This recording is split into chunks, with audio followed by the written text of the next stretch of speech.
Hello and welcome to Nerdarchy. For nerds, by nerds, I'm Nerdarchy Dave, and today I'm joined by this nerd.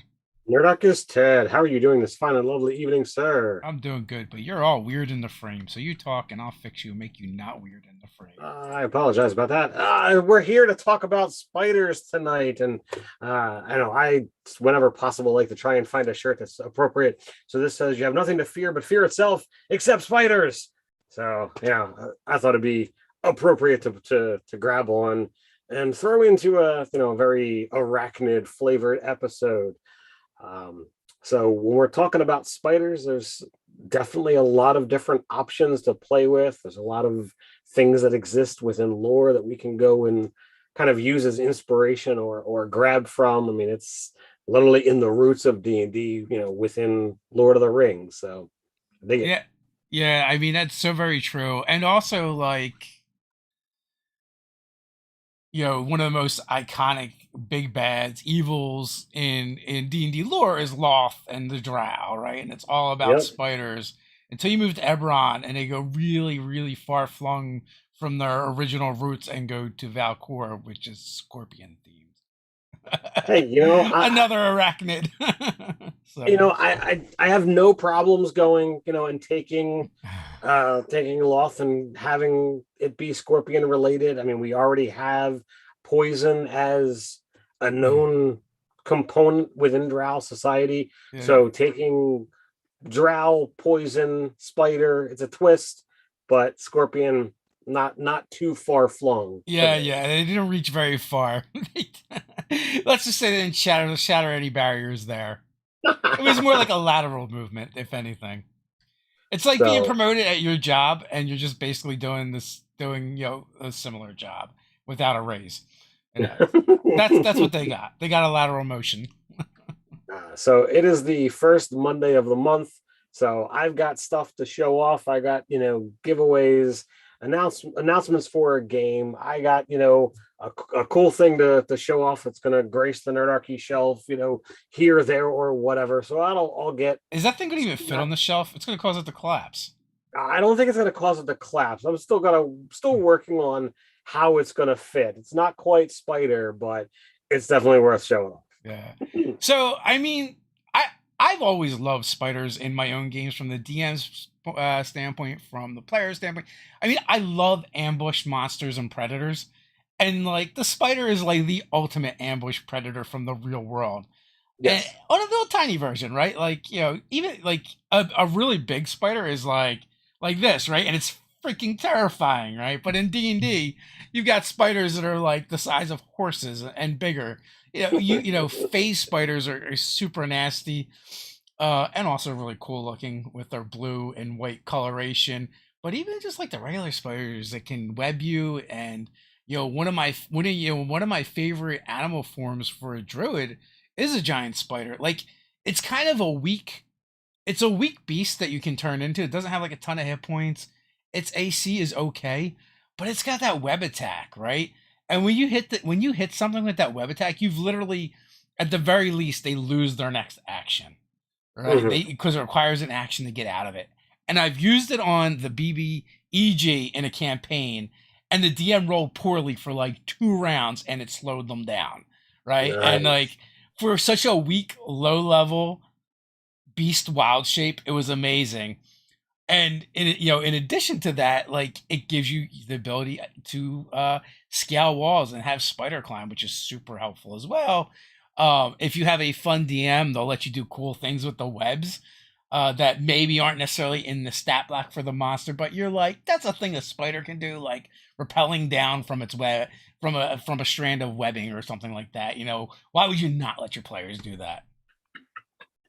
Well, that's one of the fun things, that in some ways, from the player's perspective, it can be utterly terrifying when the monster does it. But if the monster can do it and you then do it, then you can use that same kind of thing, to basically say turnabout's fair play, right? Yeah, absolutely. And I mean, I feel like as a GM, you're gonna kind of do that anyway, right? You're gonna like, well, that makes sense for the monster to do it, like for it to just rappel down or whatever. In my own game that I ran for like 5 years, Rip Nugget, the spider, the giant spider, was actually featured quite heavily for a while, in that game.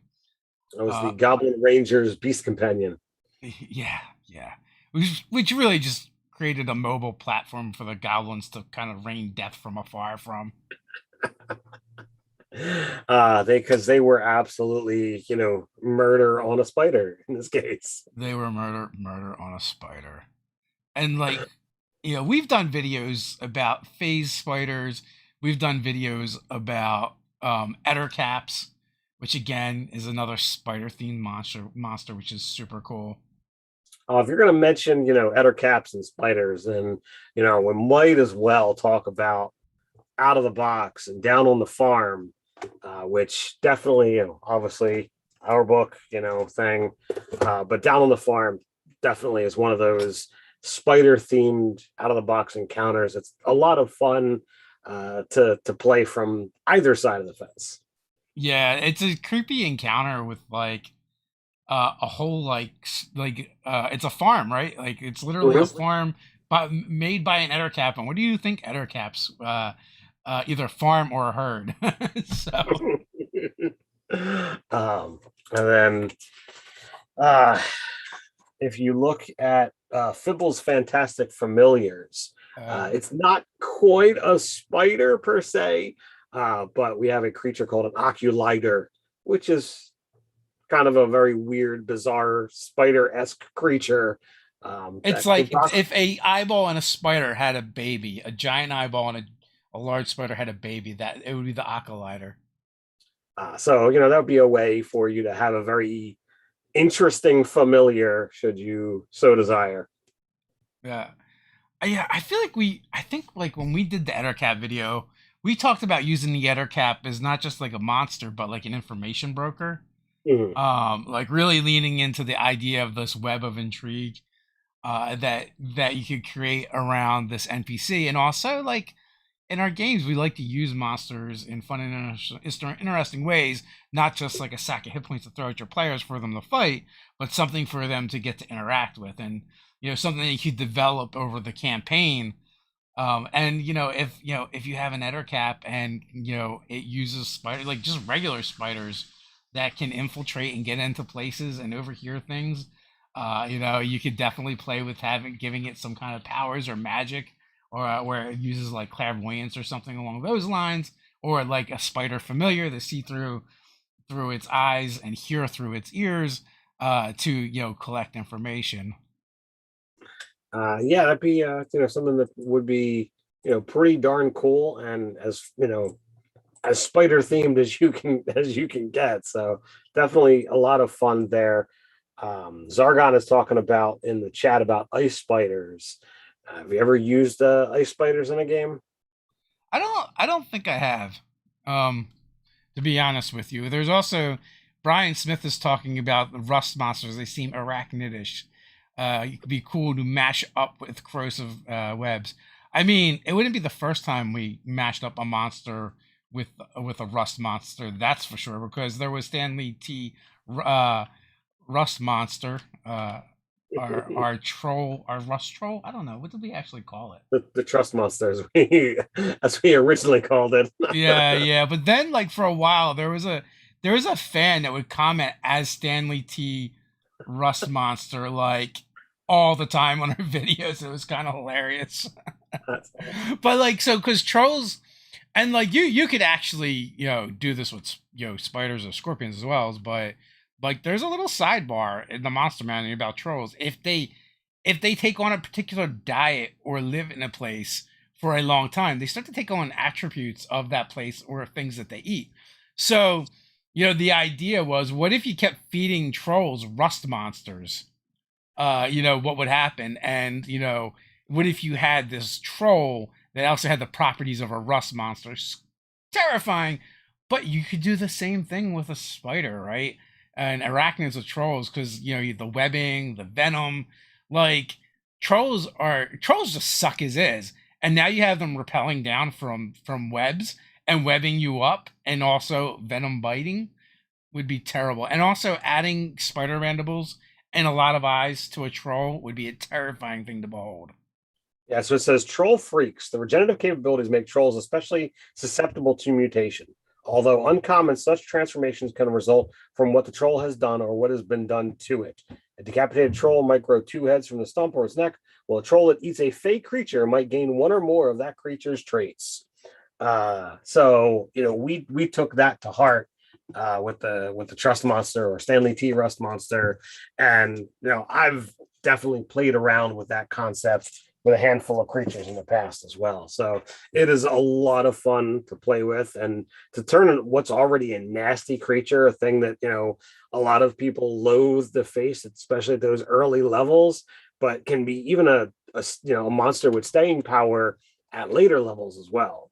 And then you go ahead and add more features to it, and dear God.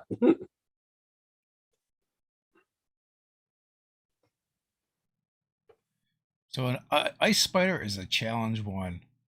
Since it was mentioned, I felt the need to look it up. Ah, So they're not really much different than giant spiders. Really, they just have cold resistance. But everything else is the same. But so if you want a spider, with some more, cold let's see. resistance. Oh yeah, and also the webbing does cold damage as well. So Okay. there's that. Like, getting restrained and frozen at the same time kind of sucks. Yeah, it's only a point of damage, but still. Hey, at low levels, those those damage points stack up. Yeah, yeah. So I'll have to keep that in mind for future reference. What, the troll spider? Yeah. Well, Doug is saying, "Oh my God, a spider troll sounds nightmarish." I would be prepared to say that I'd be willing to make that on the newsletter that we tie into spiders. Yeah. Well, we'll see what happens. I will leave that to you. Well, also like from a player standpoint, right? Like we're still kind of waiting for our spider druid, right? Like Yeah. what were they? Were they like called a vermin master or something in Mhm. previous editions? Yeah. Where it's more about insects and bugs. Like I was hoping for it, and then instead we got a ranger. So I mean Yeah, the we got ranger's cool and all, but the Swarmkeeper Ranger is pretty awesome, and I'm super excited to actually be playing one in a game later this month. your It's swarm is not spiders. my swarm is not spiders, but Yeah. could just as easily go in that direction. And it's a Uh, horror game. What if the DM did something and took over your swarm and turned them to spiders? that could very well happen. Even if it was just like an illusion, but that'd be like a cool like psychological trick to do to a swarm keeper.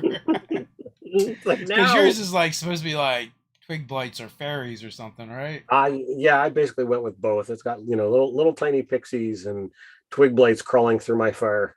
Yeah. That like someone hit you with phantasmal force and they all just turn to spiders. I It's think like, you should no, get just them off me. if that happens, you should just die. I would die in real life. Like, there's like everyone becomes a karate expert like when you run through a spider web and you don't know it's there. You're like, Yeah. I use the term expert loosely. Loosely.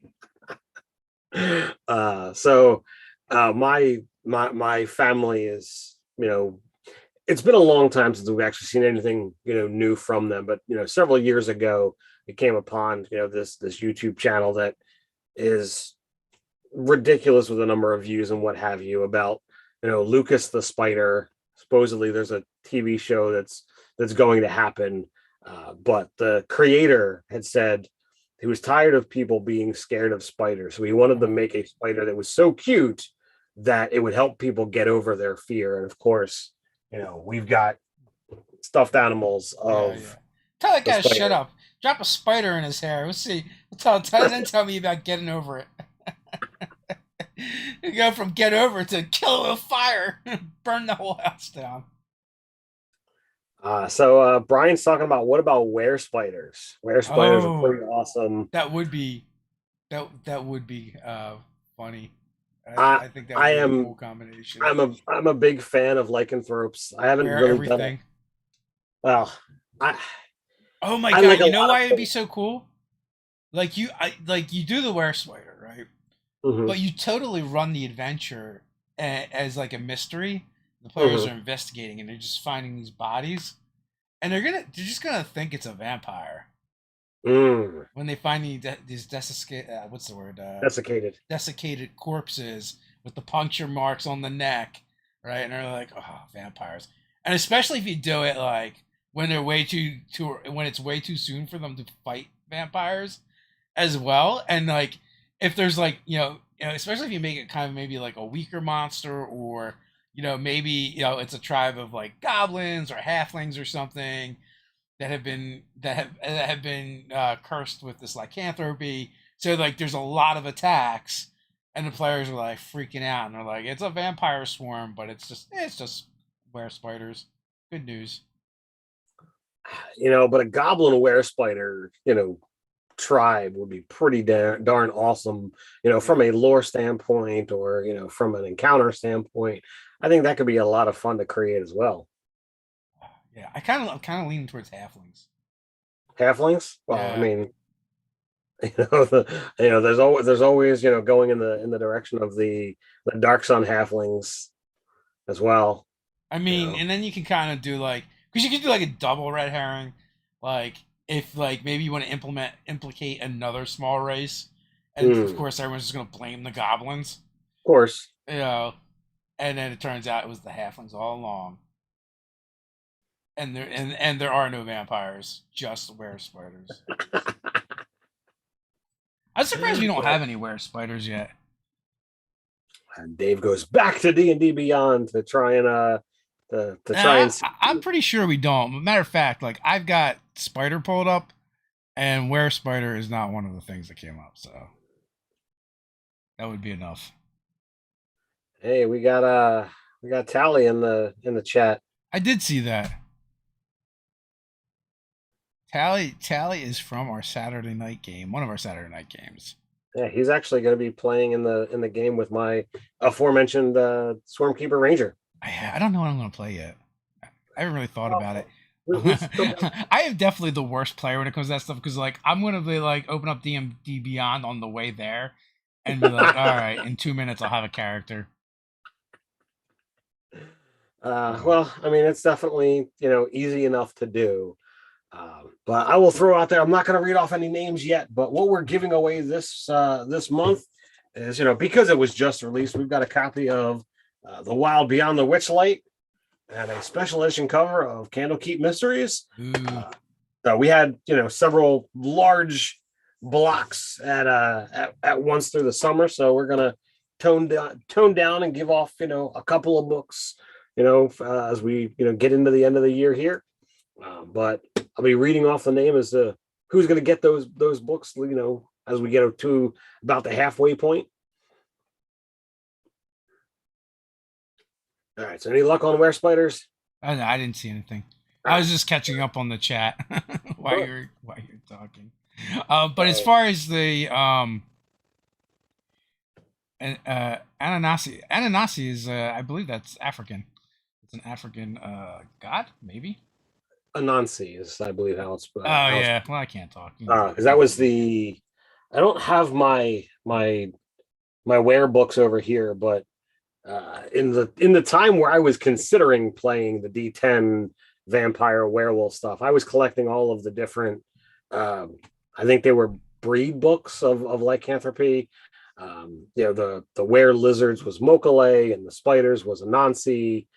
I can't remember the others off the top of my head, but I've got I think the entire collection, at least for the edition that I was considering playing. Yeah. But they're great source books, even if you're not going to actually play that particular game. And real quick, ways to get involved in our giveaways because we give away a bunch of stuff, and it's usually at least $50 a month or more, oftentimes more. Is by joining the newsletter or becoming a patron, and we enter your names into a hat and pick one out. Oh, we also have a mail-in option on the website. There's a tab for contests, and there's a form you can fill out and mail to us via snail mail, and we'll enter you that way as well. And someone's even won that way once before. Yeah, we have actually, had the mail in win. I mean, we are talking about hundreds and thousands of names, each month. So it's a lottery. It's how it works. It is. It is. So, do you have a favorite arachnid? I mean, you can't go wrong with just the the yield classic giant wolf spider. Hmm. It's I it's mean, giant using. scorpions from the Clash the first Clash of the Titans movie was pretty epic.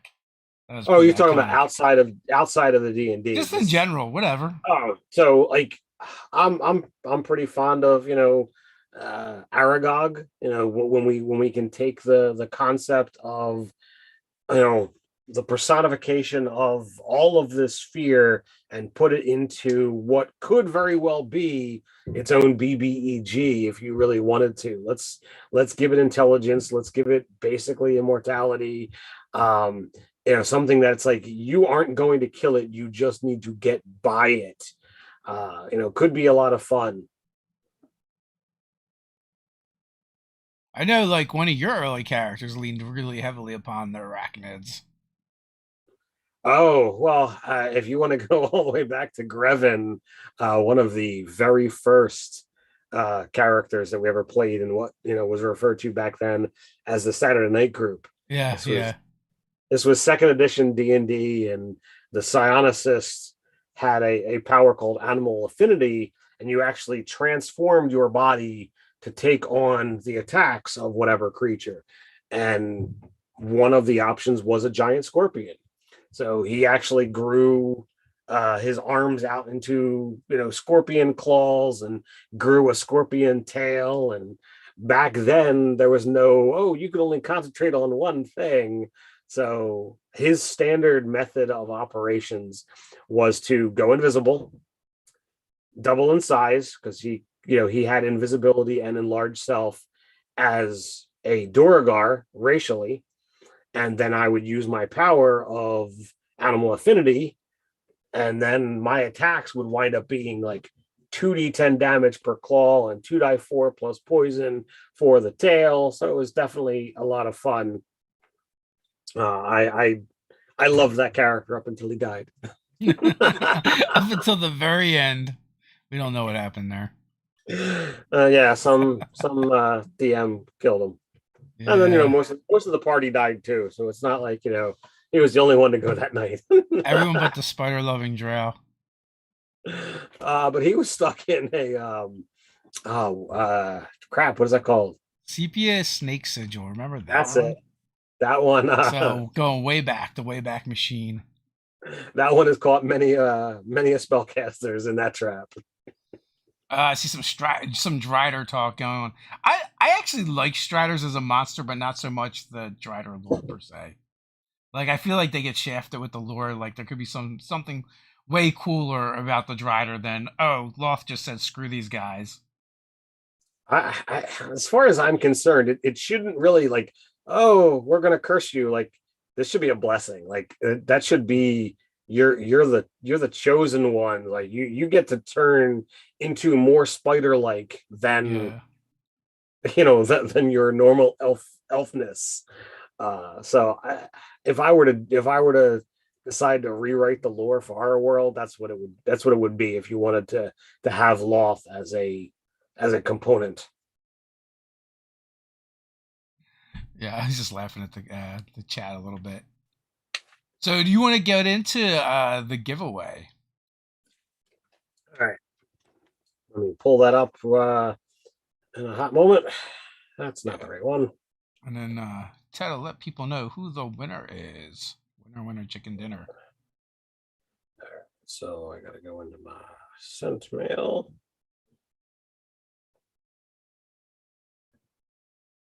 And is it just those two books? Is that the giveaway this month? That is going to be the giveaway this month. Nice. So I mean, we've done over the summer, um, hundreds upon hundreds of dollars worth of stuff. I think one person won anywhere from like $300 to $500 worth of stuff. The box was massive, and I was so thankful that it was not being mailed overseas. Even still, it was still over $70 to ship it. So the winner of the Candlekeep Mystery Special Edition and the Wild Beyond the Witchlight is Tristan Durham. Durham. I'm always horrible at reading last names, so it's not meant to offer any kind of slight or what have. It is just me sometimes being an idiot. Since I got the list open, I will go through the list of who gets to game with Nerdarchy this month. We select a group of 10, and typically the DM gives the first 5-ish people to respond. So October 24th at 3 p.m. For 2.5 to 3 hours. Usually we do last Sunday of the month, but because that happens to fall on Halloween, Doug decided to push it forward a week. So that is going to be Cameron Dilbin, David Erlinson, Andrew Coghill, Jay Deacle, Zophie, Mark Accardi, Aiden Sherwin, Ian. Excuse me. Bless you is not part of the name. Marcus Mellinger and Jacob Hutchings. So I have sent the list off to Doug, the email, to get in contact with you. And it appears that Tristram has already responded to the email that I sent several hours ago. He actually responded inside of 10 minutes. That's awesome. So I have the address. So, sometime in the next couple of days, those books are headed out his or their way. So, yeah. Nice. I love it when a plan comes together. And, for those people who, gotten frustrated at me printing paper, I went ahead and, I've done it the electronic way. So I don't need to waste those papers. Madness, I tell you. But as we're at the halfway point, I'm going to move into stuff mode. So you happen to go out to Gen Con, and you brought some stuff back. I did to kind of show off.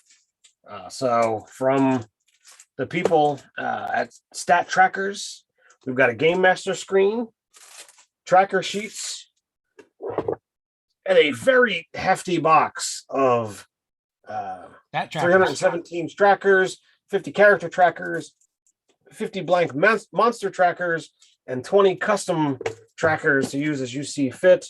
Yeah, so they're like basically pre-made folds that go on your DM screen to track initiative order. But in addition to that, like, they have the monster stat blocks on them. So not only are you tracking initiative, but you have the stats right in front of you. So you can find out information from them at topdoggames.net. And all of that stack of stuff is being put onto the giveaway shelf if to be essentially added into the pile at some point in time to send to a lucky Nerdarchy fan. And then the sheer ridiculousness that will be finding a lovely home somewhere within the Nerdarchy shelf is this beast of a creature, and I don't know how exactly where my Zoom screen lines up with the whole thing, but yeah, so if you put it like right in front of your face, that's kind of like the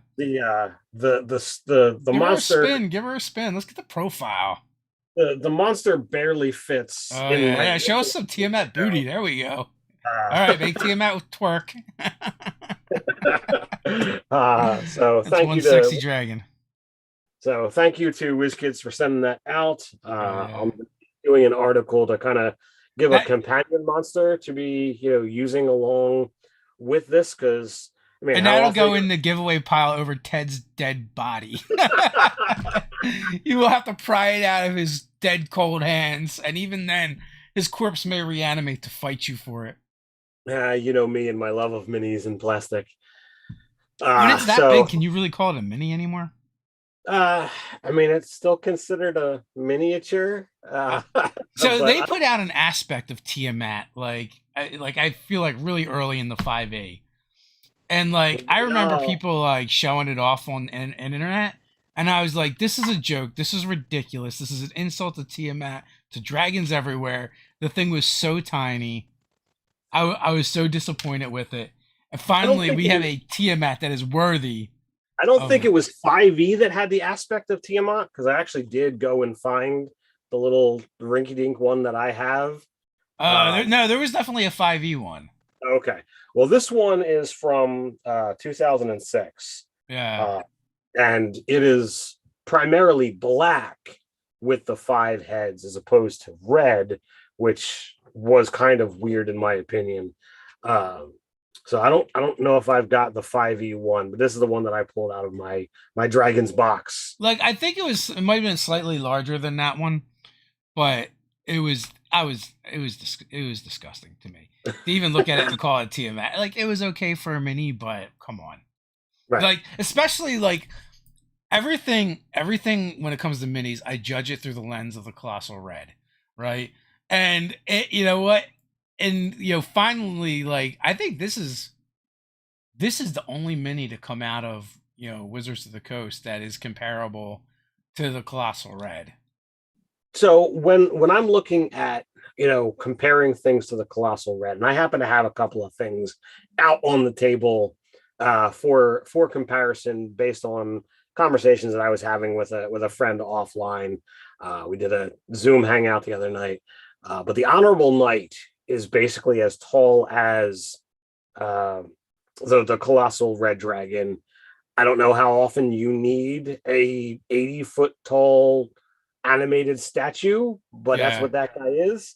So size wise, he's there. Weight wise or plastic wise, the Chardalyn dragon is pretty darn chunky, and I think he's a is round boy for sure. yeah. And there's definitely a lot of people who absolutely dig that aspect of him. I think Yeah. that mini is gorgeous. Um, but there's very little beyond those that could kind of size up in that direction. But even like those minis, while size they're close and they got some heft to them, but Mhm. they just don't have the detail the colossal red, and Tiamat really does. Tiamat is a gorgeous sculpt. Yeah, I would completely agree. My fear with this mini is when you look at the original Colossal Red from I don't remember how far back that goes, but is a long time ago, Third folks. edition, that was third. That was 3.5. But that's still a long time ago. Um, Bite your you know, tongue, Ted. Bite your tongue. but the inner wings, in between the spines of the wings, it's a very kind of clear plastic. It's still red. It still looks badass, but it really is thin in comparison to the weight scale and thickness Yeah. of the in between the wings. Well, it's more On like a bat wing. Like the membrane of a bat wing is kind of right. it's more comparable to that. Sure, That doesn't bother me at all. Like I think that's just an aesthetic choice. I mean, they probably did it sure. to also save on plastic, but uh, I feel like it also works as an aesthetic choice.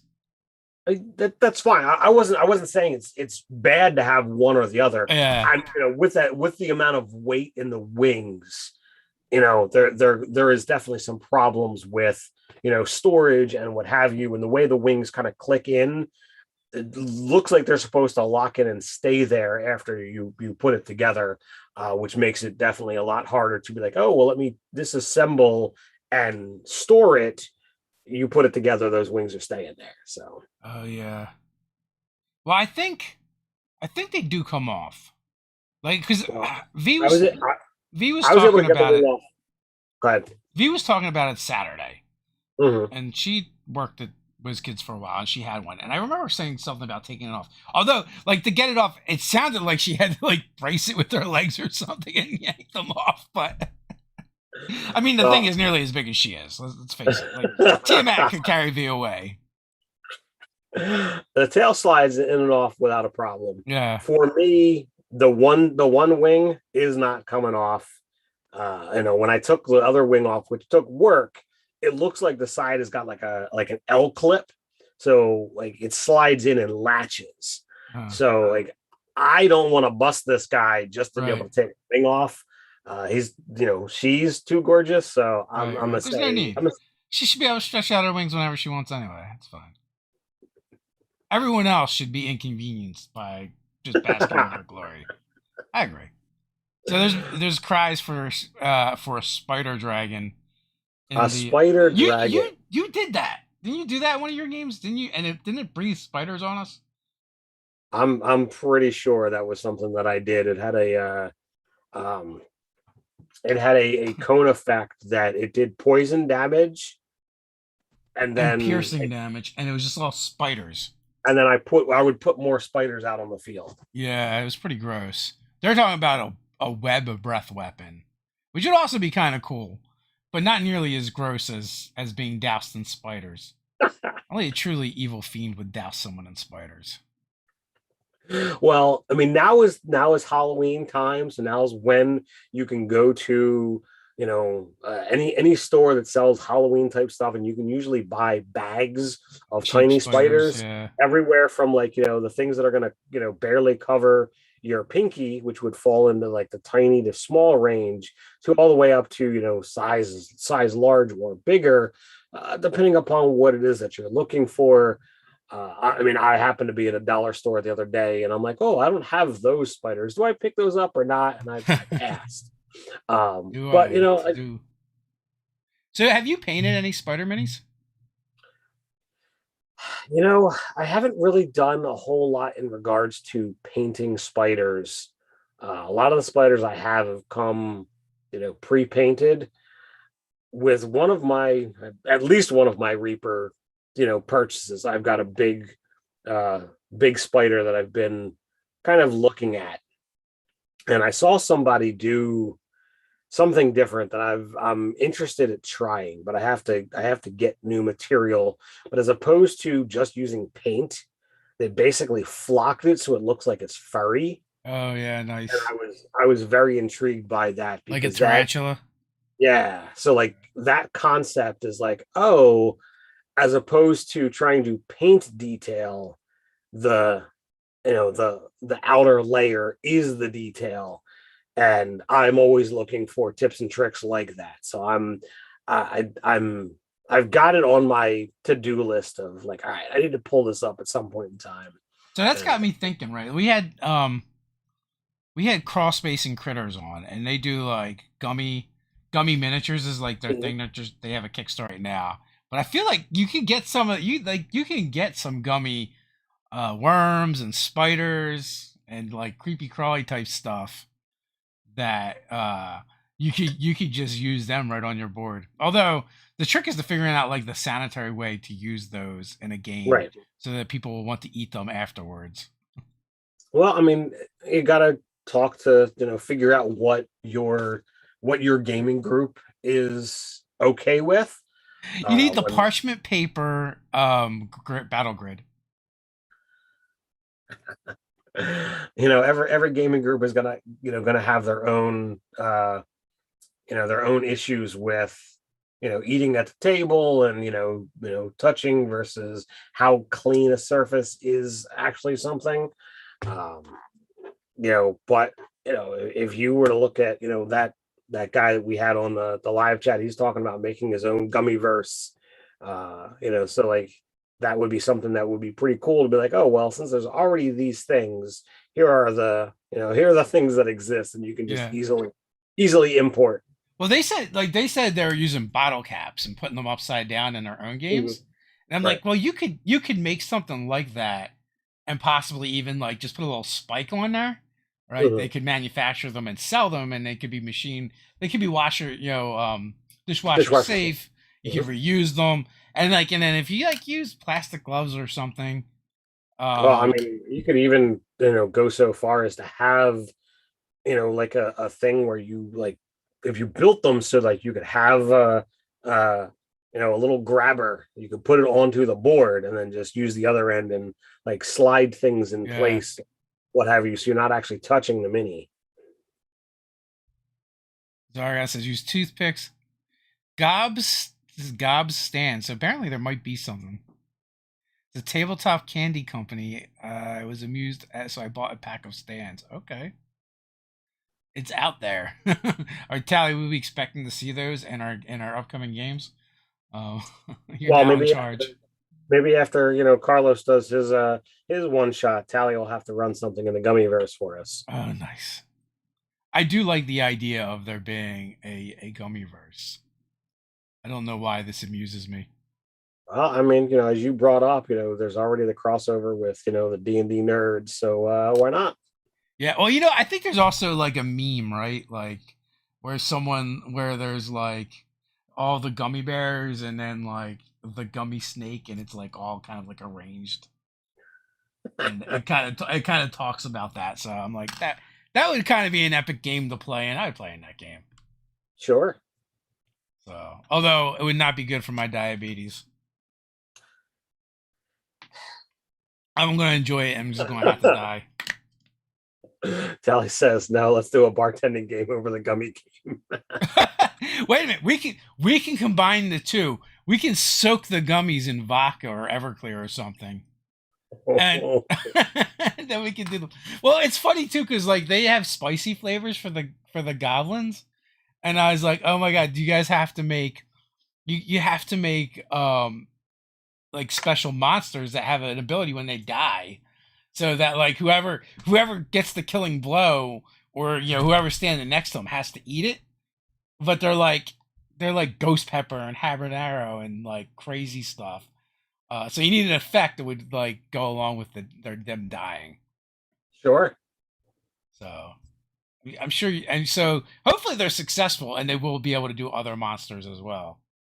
Yeah, I'm excited for them. It's a pretty innovative product as far as I'm concerned, and one of the interesting things is the component of, all right, well, you get to eat the monster. If you get the kill shot, that can be a lot of fun because like at least in the before times, gamings was a social thing, and we typically ate and drank and did all the things. So We need. I'm gonna have to get. I'm gonna have to tell critters, cross space and critters to get on it. We need spicy spiders, not just goblins. not just goblins. So For sure. no, we'll have to So, make sure we get. what do you think about like? And now we've done like different things where we're taking different monsters and kind of like with our Monster BFF series and try and combine them with different things. Like I know we did goblins and wasps. I don't. We did hobgoblins and phase spiders.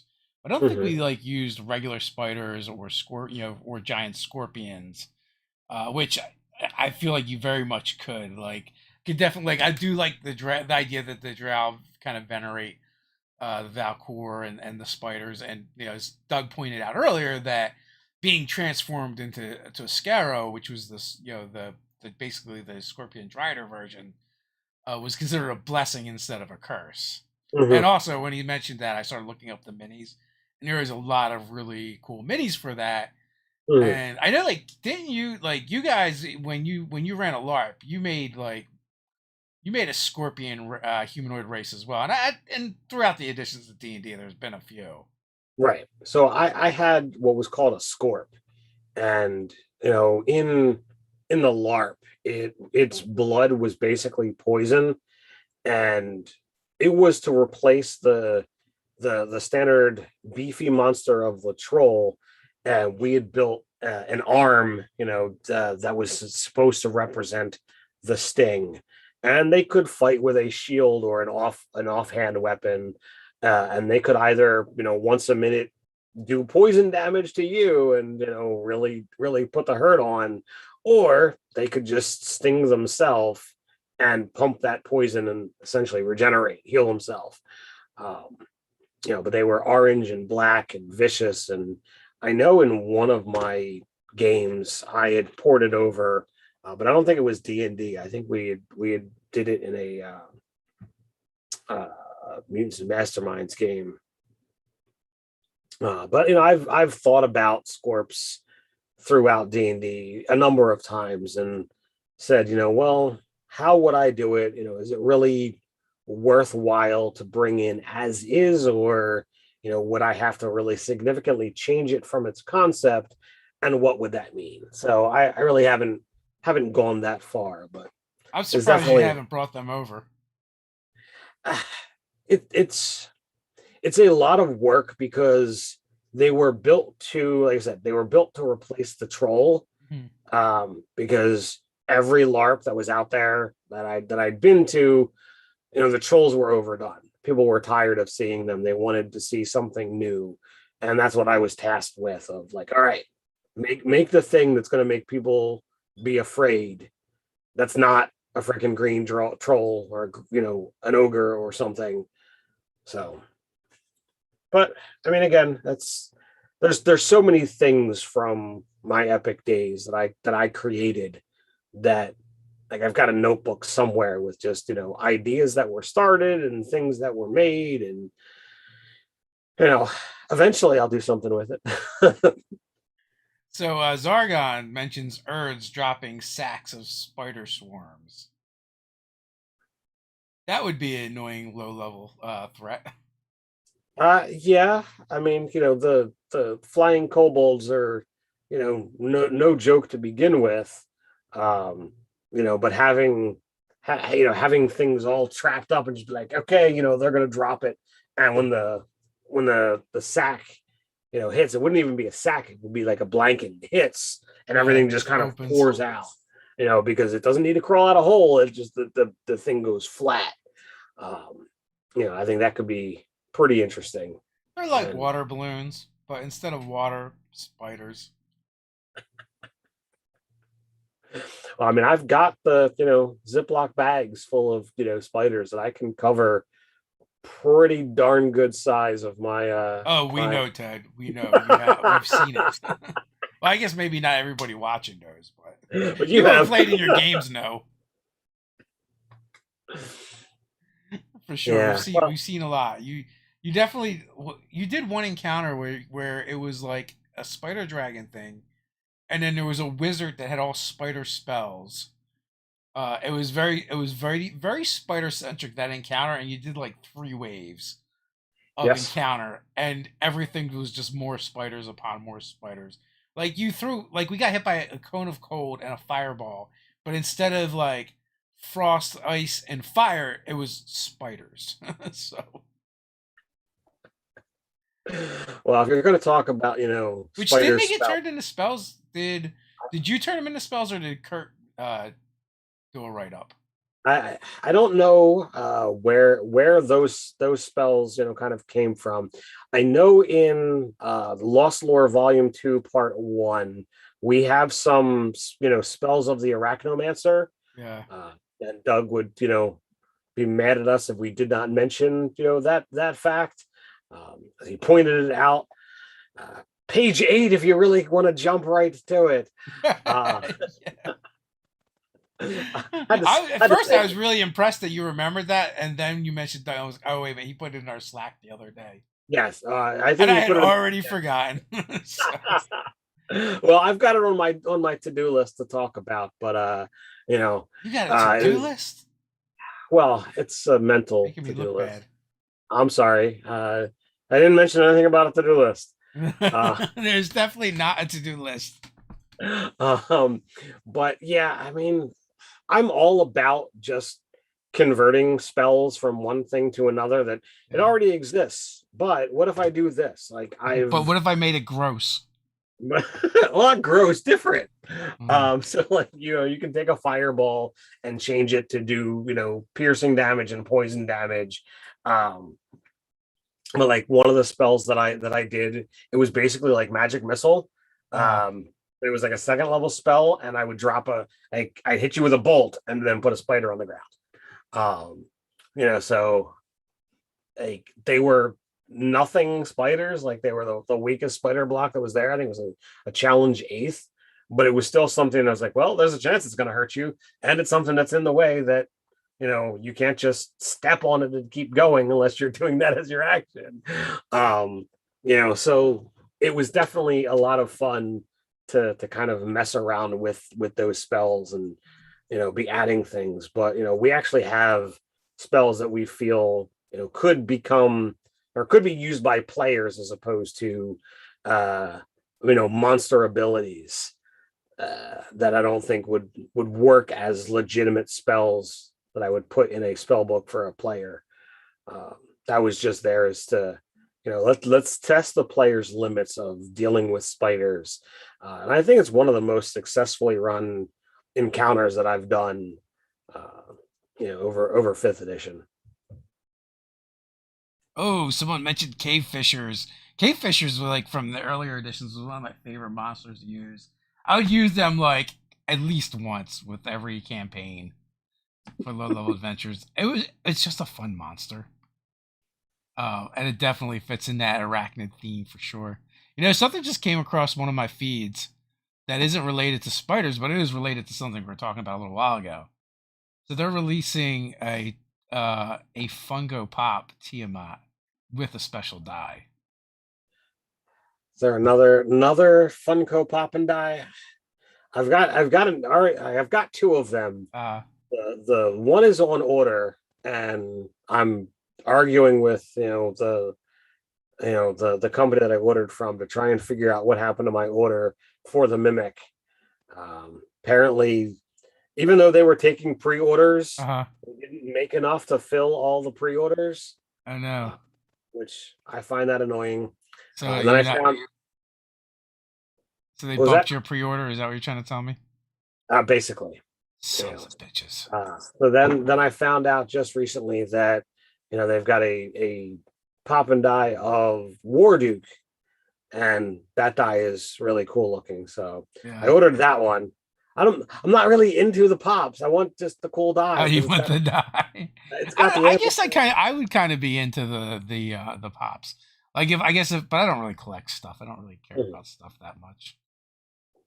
Well, I've got. Plus, I don't display it or put it up. It just ends up in a pile someplace. I've got a straw that I don't care about. I'm gonna have a Warduke that I don't care about. I like the Mimic because I'm fond of Mimics. They're one of my tops for monsters. I got to see what the Tiamat looks like to see how far of a stretch it would be for it to actually be a mini. Because if it's a dragon, it's a dragon. I could put it out there and what have you. So I'm not really into the things that have the big heads. I'm not into the chibi style stuff. But I'm obsessed with dice, so I need to have the things. Yeah, it's not really wouldn't be a mini for sure. It kind of looks cool and fun, but definitely not a mini. It would look cool on the shelf. That's how I gauge such things. How would it look on the shelf? Sure. A fun Tiamat. Also, much easier to find a place for it than the other Tiamat, for sure. Right, but certainly not nearly as impressive when you pull it out. But I almost feel like you need to construct something to put up the Tiamat. Well, I mean, there is some conversation about building a whole nother spot back here to see if she'll display. Yeah. I mean, I'm pointing up in the spot that you guys can't actually see, but catty corner above my head up. Yeah, it's a spot they can see in the videos though when we film. Yeah. Just not when we do the live. But yeah. So otherwise it's really hard to figure out. Plus, there's a little bit of ceiling there, and she's just a big girl, so it's hard to figure that out.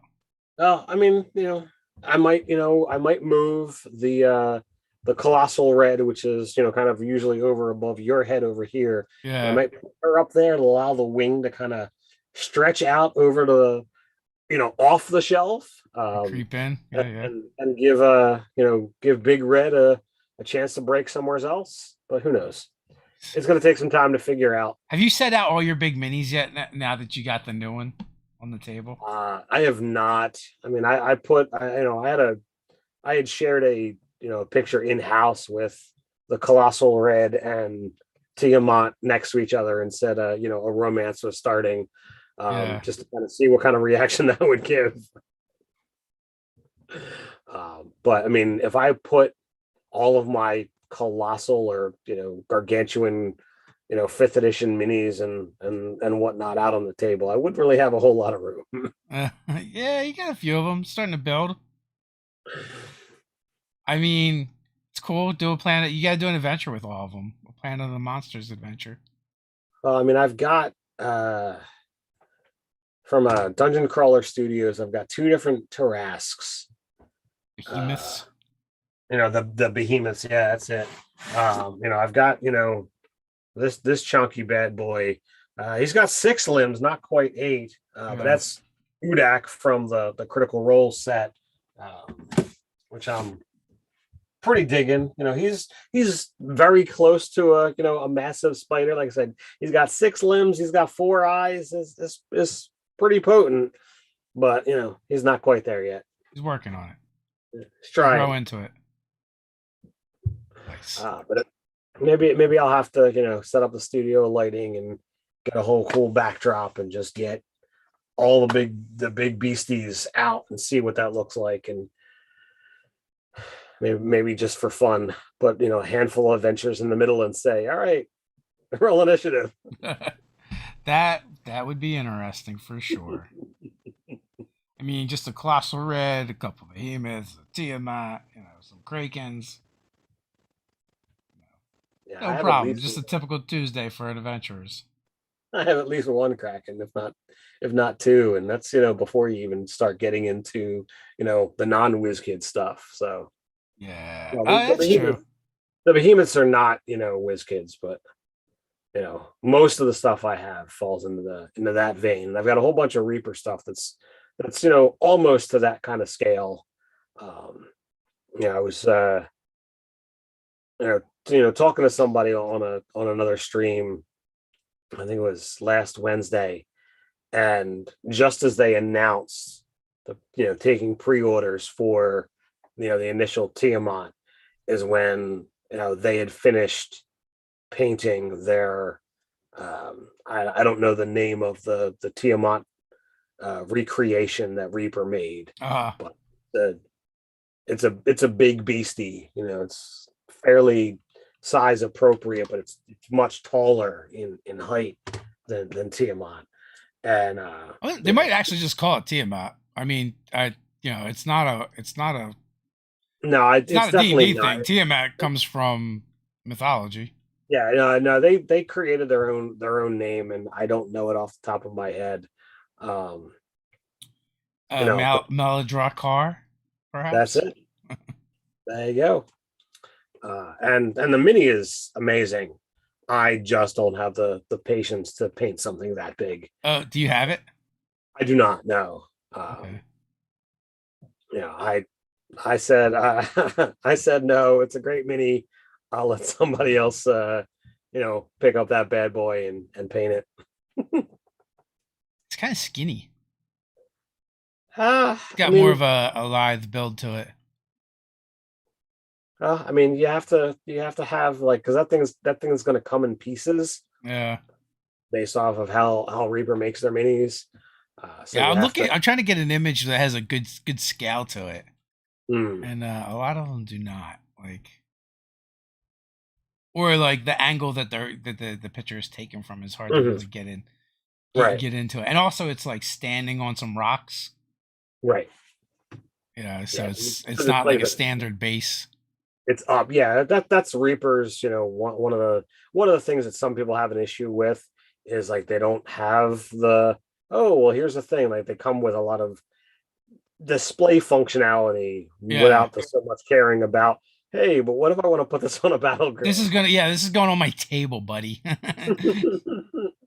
Like I'm gonna f up my players with this thing. Yeah, it's gonna look great on my shelf afterwards, but in the meantime, it's in a castle. I don't need it to be standing on these rocks.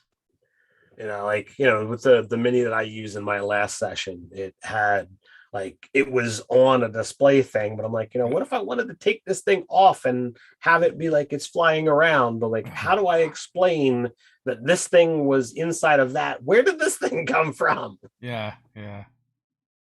I don't know. We got a bone to pick with you, Reaper. So, Nah, no, it's just it's how they stylize everything, and yeah, that's their choice. that's true. Well, it's that time. Indeed. Nine So o'clock somewheres, like right here. Which means we come to the end of our stream. We want to thank everyone for hanging out with us. We'll be back tomorrow at the same time. For our game, we're gonna be playing some 5e D&D. Stephen Partridge as the dungeon master, which he's been doing a fantastic job. Actually, I think Steven's one of the best dungeon masters to run a game for me. So I've been very impressed with him ever since he ran that one shot for us, which was a ton of fun. So come and hang out with us tomorrow night. We will be here tomorrow at noon, and then also Thursday and Friday at noon for our usual daily live chat. Come hang out, or you can catch the VOD at your leisure. And until next wait, wait, time. wait, wait, wait, wait. What am I As waiting well for? as Friday night is going to be session 8 of the next episodes of Untraditionally Arcane. So yes, if you So want another D&D game, come back Friday night, that's 2 and games this week from us. you can check that out. So until next time, stay nerdy. Nerdy.